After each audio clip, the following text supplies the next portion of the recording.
Well अस्सलाम वालेकुम। मेरा नाम आसिफ रज़ा है और मैं again from the Arsa study consultancy Lahore Faisal town. Today the 1st of January 2021 and is the second recording. मेरे साथ उमर हैं, मोहम्मद उमर फारूक फ्रॉम लाहौर DHA, और अल्हम्दुलिल्लाह by the blessing of Allah today we receive second packet and from the embassy of Hungary and about the study visa. और मेरे guest Mohammad Umar Farooq, I'm very thankful to कि आपको मुबारक हो। Thank you so much. Well ये उमर हैं और हमने इनका प्रोसीजर स्टार्ट किया। बाकी सारी बात कोशिश करते हैं उमर से खुद डिस्कस करते हैं, पूछते हैं कैसा सफ़र रहा, कैसे क्या प्रॉब्लम्स आई, कितने हर्डल्स आए, कितनी आसानियाँ हुई। And let's start from the Umar. Well Umar, क्या हाल है? अल्हम्दुलिल्लाह ठीक ठाक, आप सुनाएं? अल्लाह का शुक्र। थोड़ा अपना इंट्रोडक्शन दीजिए और बताइए कैसा रहा। जी, मेरा नाम मोहम्मद उमर फारूक है और मैं लाहौर से बिलोंग करता हूँ and I have done my BBA from fast university Lahore और आई हैव ग्रेजुएटेड इन 2020। बस शुरू से ही थी जी कि जो मास्टर परस्यू करना है वो एक अच्छे इंस्टीट्यूट से परस्यू करना है और फ़ॉरेन डिग्री होनी चाहिए, क्योंकि specially if you talk about business graduates तो आपको एक बिज़नेस का पर्सपेक्टिव, एक ग्लोबल पर्सपेक्टिव चाहिए होता है। वो अंडरस्टैंड करने के लिए आपको पाकिस्तान से बाहर निकलना चाहिए। तो बस यही थी। और मेरा एक्चुअली प्लान बना था काफ़ी लेट। मेरा प्लान बना था सितंबर में जाने का। तो उस वक्त जो था लॉकडाउन की बहुत बुरी सिचुएशन थी, पाकिस्तान इटसेल्फ जो था वो काफ़ी ज़्यादा सख्त लॉकडाउन था। और लेकिन तब प्लान बनाया, हिम्मत की, और टू बी ऑनेस्ट मुझे नहीं लगता था कि इस कोविड वाले जो हमारा टेन्योर होगा उसमें हम लोग बाहर जाएंगे और इनफैक्ट वीज़ा भी रिसीव हो जाएगा और आप फ्लाई भी कर सकोगे। लेकिन अल्हम्दुलिल्लाह अल्लाह का बड़ा शुक्र है कि जो सोचा था उस उम्मीद से बेहतर रिजल्ट आया अल्हम्दुलिल्लाह। मुझे लग रहा था उमर का एक, अभी हम एजुकेशन प्रोफाइल पूछेंगे, तो उमर का एजुकेशन प्रोफाइल में एक नेगेटिव पॉइंट भी था और वो था गैप।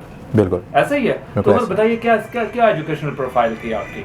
जी, मेरा एजुकेशन प्रोफाइल ये था कि I have done my matriculation from LD model high school in 2010, then I have done my FSc from FC college Lahore in 2012। Right. And after that, I took a gap of 4 years due to some personal reasons. और वो 4 years का जो gap था basically उसको वो मेरे लिए एक बहुत बड़ी नेगेटिव चीज़ थी कि आपने 4 साल का गैप लिया और मेरा जो गैप था उसमें मैंने कोई ऐसा कोई प्रोफेशनल वर्किंग नहीं की थी, ना स्टडीज़ थी ना कोई प्रोफेशनल वर्किंग थी। तो लेकिन अल्लाह का बड़ा शुक्र है कि हमने जिस तरह से डॉक्यूमेंटेशन की और जो चीज़ें मैंने की थी वो ही हमने उन्हीं को डिस्क्राइब किया। कोई हमने ऐसा कोई चीज़ क्रिएट नहीं की, जो चीज़ मैंने की थी उसी को हमने प्रेजेंट। प्रोफेशनल लाइन का मतलब ये है कि कोई बड़ी जॉब नहीं की थी क्योंकि इंटरमीडिएट की इनकी क्वालिफिकेशन थी। ऐसा ही है, बिल्कुल ऐसे ही। और उसमें से भी 1 या 1.5 साल जर्मनी रहकर आए थे जी, और अपने फैमिली इश्यूज की वजह से ये वापस आ गए थे। अब रेस्ट ऑफ 2 इयर्स इनके रह गए तो वो इन्होंने अपने एक फैमिली बिजनेस के साथ अटैच्ड हो गए। जी बिल्कुल ऐसा ही है। Then re back to study national university fast में इन्होंने BBA स्टार्ट किया and I think is 2016 and 2020 में आपका कंप्लीट हो गया। बिल्कुल ऐसा ही है। फिर उसके बाद जो मेन ये तो था थोड़ा सा नेगेटिव पार्ट, लेकिन जो पॉजिटिव पार्ट था वो ये था कि जी I have graduated with a CGPA of 3.7। Great. तो वो एक एकेडमिक बड़ी स्ट्रॉन्ग प्रोफाइल थी मेरी अल्हम्दुलिल्लाह। एंड हालांकि IELTS रिक्वायर नहीं होता लेकिन I got 7.5 band in IELTS। तो ये सारी चीज़ें मिला के उमर आपके मैट्रिक इंटर में भी मार्क्स अच्छे थे। जी, मैट्रिक में अच्छे मार्क्स थे। हाँ। लेकिन इंटर में कोई इतने अच्छे मार्क्स नहीं थे, लेकिन A ग्रेड था जी। लेकिन अगर आप देखें कि ओवरऑल एक जो फ्लो बन रहा है वो अच्छा फ्लो था एकेडमिकली। उसके बाद ड्यूरिंग माय स्टडीज़ मैंने बहुत ज़्यादा इंटर्नशिप्स की थी और रिनोन कंपनीज में की थी, मल्टीनेशनल कंपनी थी सारी। And I have also participated in different extra curricular activities. तो उस चीज़ से अल्हम्दुलिल्लाह मेरा जो कॉन्फिडेंस था वो बरकरार था कि जी नहीं, कोई इतना ये जो गैप है इट डजंट मैटर। ओके, आरसा के साथ कैसा फिर कनेक्टिविटी रही और कैसे हुई? आरसा के साथ कनेक्टिविटी ऐसी हुई कि मैं आज तक किसी कंसल्टेंट के पास नहीं गया, इनफैक्ट कभी वैसे भी नहीं गया पूछने के। हमेशा से मैंने सारे प्रोसेस खुद ही किए हैं। लेकिन if you talk about Hungary एक ऐसी डेस्टिनेशन थी जिसका मुझे कोई पर्सनली कोई आइडिया नहीं था और ना ही मेरे कोई रिलेटिव फ्रेंड्स में से कोई हंगरी में है। ठीक है। तो आरसा का जो बेसिकली सफ़र था वो इस तरह स्टार्ट हुआ था कि I have looked different consultants on internet ठीक है। तो उसमें सर आसिफ जो हैं, उनकी जो ये कंसल्टेंसी है आरसा कंसल्टेंसी, ठीक है। इसके रिव्यूज़ बहुत अच्छे थे। ओके। वो जो रिव्यूज़ अच्छे थे, तो क्योंकि आपको पता है कि डिजिटल दौर है, तो वहाँ पे हम लोग बेसिकली जो वर्ड ऑफ माउथ है उस पे ज़्यादा लोग बिलीव करते हैं। तो मैंने कहा यार रिव्यूज़ अच्छे हैं तो एक बार जाके विज़िट ज़रूर करना चाहिए। ठीक है। फिर मैं अपने 3 दोस्तों के साथ यहाँ पे आया। ओके। और मेरा जो, अगर आप यकीन करें, जो टोटल जर्नी रहा है वो 12 अक्टूबर को मैं सर आसिफ के पास आया था। माशाल्लाह। 12 अक्टूबर को मैंने अपने डॉक्यूमेंट्स सर को दिए थे, और आज अल्हम्दुलिल्लाह 1 जनवरी 2021, तो it's about the whole journey is about for like 2.5 months। Yes, true. 2.5 months में मेरा एडमिशन भी आया, मेरी यूनिवर्सिटी से फाइनल एडमिशन लेटर जो आया, उसके बाद मेरी एम्बेसी की अपॉइंटमेंट भी हुई और मेरा वीज़ा भी रिसीव हो गया। अच्छा उमर, वो जो व्यूज़ आपको लेकर आए, जी जी फिर मीटिंग हुई, जी जी, इन्फॉर्मेशन तो आपके पास थी, प्रोफाइल भी कुछ अल्हम्दुलिल्लाह ठीक है, बिल्कुल। कोई और तरह की प्रोफाइल नहीं थी। तो उस 2.5 मंथ्स में वो जो व्यूज़ आपको लेकर आए, फिर मीटिंग्स हुई, फिर आगे वो कैसा रहा? वो इसमें कोई शक नहीं है कि मैं जब भी यहाँ पे आया हूँ, मैं कभी भी मैंने सर से फ़ोन पे बात नहीं की। हालांकि फ़ोन पे लोग व्हाट्सएप पे बात कर लेते हैं बड़े आराम से, लेकिन मैंने नहीं की।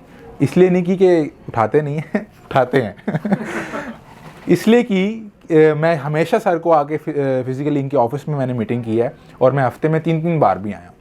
उसकी मेन वजह ये थी कि जब भी मैं यहाँ पे मेरा कोई सोल्यूशन, कोई क्वेश्चन होता था, तो मुझे हमेशा यहाँ से एक प्रॉपर गाइडेंस मिली है।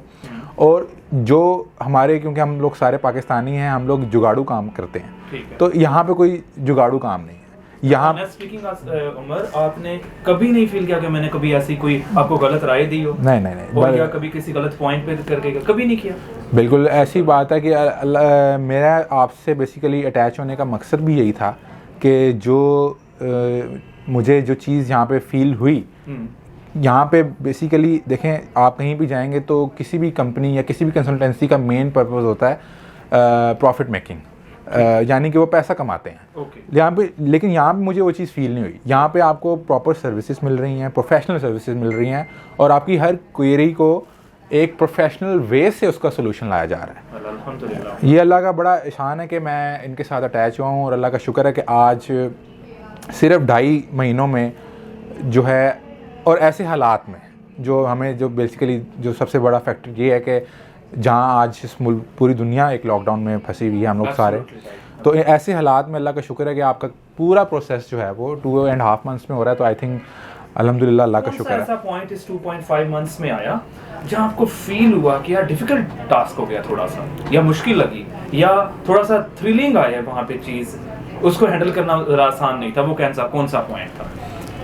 टू बी ऑनेस्ट, मेरे पूरे प्रोसेस में आई थिंक कोई ऐसा पॉइंट नहीं आया जहाँ पे मैंने अपने आप को स्टक फील किया कि यार कि मैं इससे निकल नहीं सकता, या ये कोई ऐसी बड़ी बात हो गई है कि मैं जो हूँ परेशान हो गया हूँ।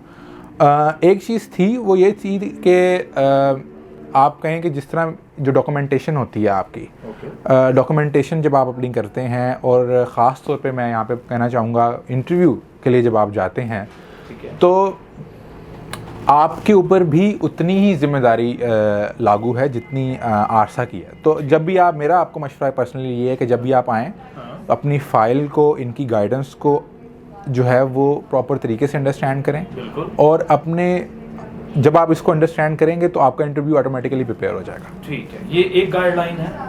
उमर, मेरी विश है कि आप थोड़ा सा इनको, और एक आरसा का जो कि इस पाकिस्तानी मार्केट में फाइनेंशियल मैटर से रिलेटेड बहुत रॉन्ग कॉन्सेप्ट भी है जी, बिल्कुल, और कुछ गलत लोगों ने काम किया भी है, इसके बारे में आपका फाइनेंशियल का सफ़र कैसा रहा छोटे भाई? मेरा जी सीधी बात है कि जैसे मैंने आपको पहले कहा है कि यहाँ पे जो एक टर्म है ना, जुगाड़ नहीं लग रहा। ठीक है, आपका कोई भी जो कि आपका छोटे से छोटा डॉक्यूमेंट भी हो, बड़े से बड़ा डॉक्यूमेंट भी हो, और अगर हम अगर स्टूडेंट जो बाहर जाते हैं, उनमें से हम लोग सबसे बड़ा जो चीज़ डिफ़िकल्टी फेस करते हैं वो होता है आपका फाइनेंशियल्स, स्पॉन्सर, आपके जो स्पॉन्सर हैं उसके बारे में चीज़ होती है। तो आप यकीन करें कि फाइनेंशियल स्पॉन्सर की जो पहला क्वेश्चन ही मेरा से यही था जब मैं आसिफ भाई के पास आया हूँ डॉक्यूमेंट्स लेके अपने। Please can you tell us your financial sponsor के बारे में। आपके फादर यूके होते हैं? जी, my father he is a dentist and he is been living in UK for past 20 years। तो वो एक ऐसे थोड़ा सा हमारा डिफरेंट था केस, क्योंकि हमारी सारी बैंक स्टेटमेंट्स जो हैं वो बाहर की थी और हमारा सारा जो इनफैक्ट जो एफिडेविट भी था मेरा वो भी बाहर का था, क्योंकि पाकिस्तान में he is not here right now and but अल्हम्दुलिल्लाह उसके बावजूद भी जो है मेरा प्रोसेस जो है वो अल्हम्दुलिल्लाह it was very smooth and it was a very convenient. के बारे में क्या गाइडलाइन देना पसंद करेंगे?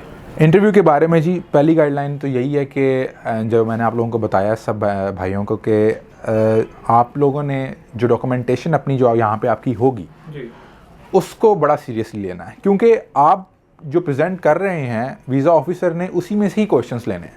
वीज़ा ऑफिसर ने अपने पास से कोई क्वेश्चन नहीं देना। और हमने एक तैयारी की होगी 30-45 क्वेश्चंस हमें बिल्कुल पता होंगे। एक के पास प्रॉपर आपको एक लीफलेट मिलेगा 2 to 3 पेजेस का और उसके अंदर आई थिंक 40+ क्वेश्चन है if I am not wrong. तो और वो हर क्वेश्चन ऐसा है कि जिसमें आपने ऑलमोस्ट 15 to 20 मिनट्स उसको देने हैं और उसको तैयार करना है, ठीक है, और अपने फैक्ट्स को बिल्कुल स्ट्रेट रखना है और जो आप प्रेजेंट कर रहे हैं।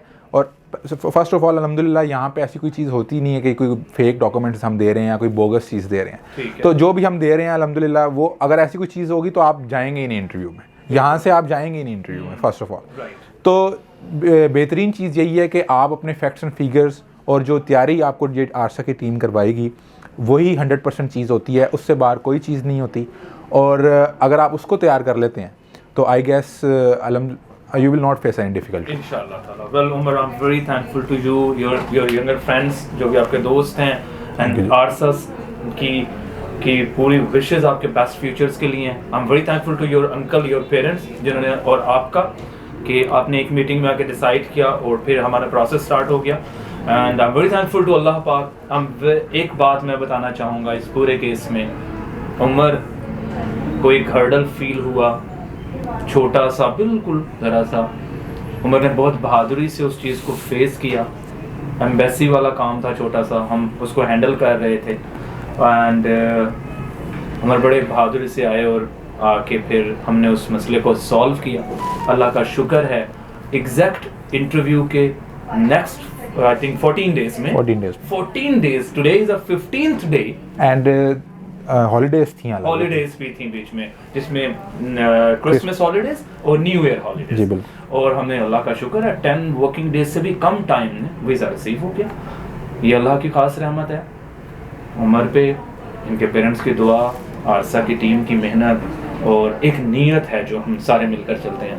एंड ऑफ कोर्स उमर ने एक जो सबसे खूबसूरत यूनिक काम किया मैं बता देता हूँ, उन्होंने यूनिवर्सिटी वेबसाइट, डिटेल, अकोमोडेशन, अपनी documentation, financial documentation, visa file, I hope कि हमने 3 बार चेंजेस लाए जी बिल्कुल, वीज़ा फाइल और की पॉइंट भी उमर ने यहाँ बैठ के पढ़े, डिस्कस किए और फिर हमने चेंज कर दिए एक एक चीज़। ऐसा ही उमर, अल्हम्दुलिल्लाह वेरी थैंकफुल टू अल्लाह पाक। हम विशेष अगर आपको ये वीडियो अच्छी लगे आप शेयर कीजिएगा। थैंक यू फॉर उमर, आपको बहुत बहुत मुबारक हो। थैंक यू जी, थैंक यू सो मच। अल्लाह हाफ़िज़।